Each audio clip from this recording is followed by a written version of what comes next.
Hi, everyone. Henry DeVries from Wealth Authority TV. And this is where we help financial advisors and wealth managers and shine a spotlight on important issues in the industry. And I'm so glad to have author Bruce Werner with us today. Bruce, how are you doing? I'm doing great, and I'm really happy to be here. How are you, Henry? Super good now that you're here. Why don't you tell the folks what you do and who you help and your background in this industry? Yeah, so the what I do is I work with the owners of private and family businesses, typically 10 to $100 million in revenue, to solve the problems that keep them awake at night.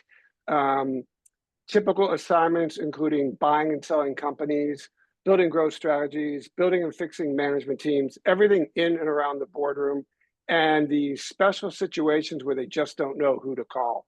Over the last couple of years, I've been lead or sole financial advisor on a couple $100 million of exit value. So I do a lot of work with clients to not only create the liquidity event, but get them to the right people to manage their lifetime of work. And so that's my day job. What you may not know is for the last 30 years, I've been deeply involved in the wealth management business. When I was in my 30s, we owned an insurance company. So I was on the investment committee for that, where we were regulated by the state of Colorado and how we manage our investments. And since then, have had fiduciary duty for tens of millions of dollars of investments across foundations, charities, and a number of other vehicles. So I very much know the client side. I have broad relationships within the wealth management industry, and I've also been a manager of other people's money. So this is not unfamiliar territory to me. Well, let's jump into the question of the day.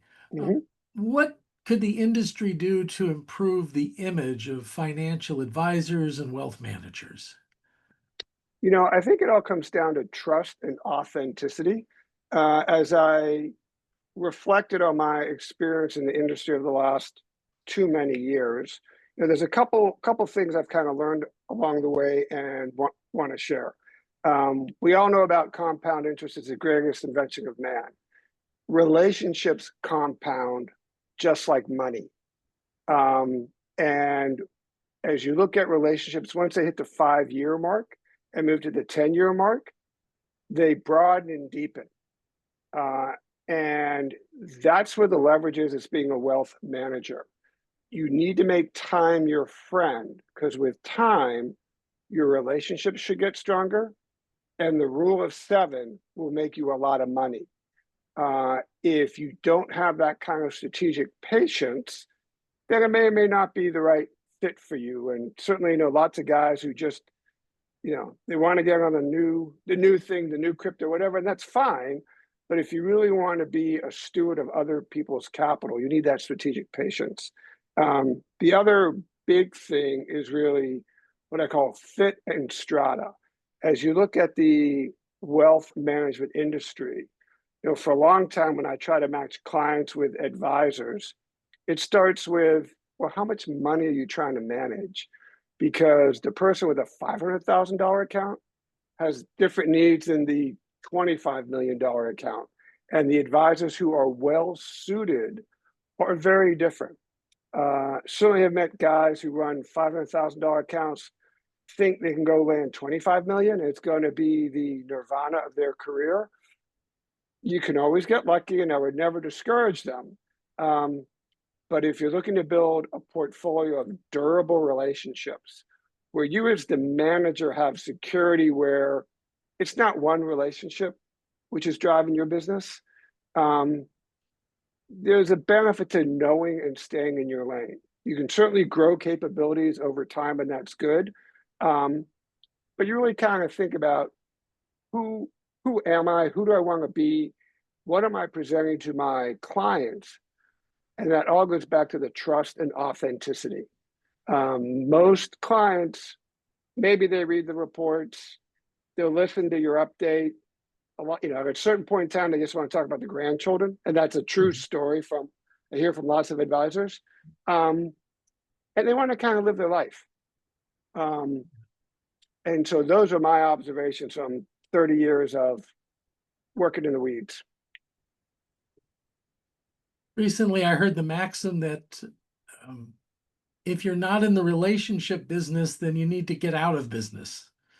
So I think the relationship advice is so important. In many ways, especially given how social media has changed our society, um, a handshake, a lunch, a dinner have incredible value. Mm.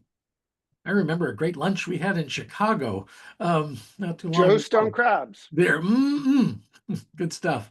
But more important is, you just touched on it, but we live in this digital age, but there's great power in breaking bread with people. There's just something that you get to a deeper level. So if you, And, if you're in your 30s trying to build your book, it's different than if you're in your 40s and 50s. Each decade of life, as you and I have discussed in mm, putting my books together, each decade of life changes your needs and perspective.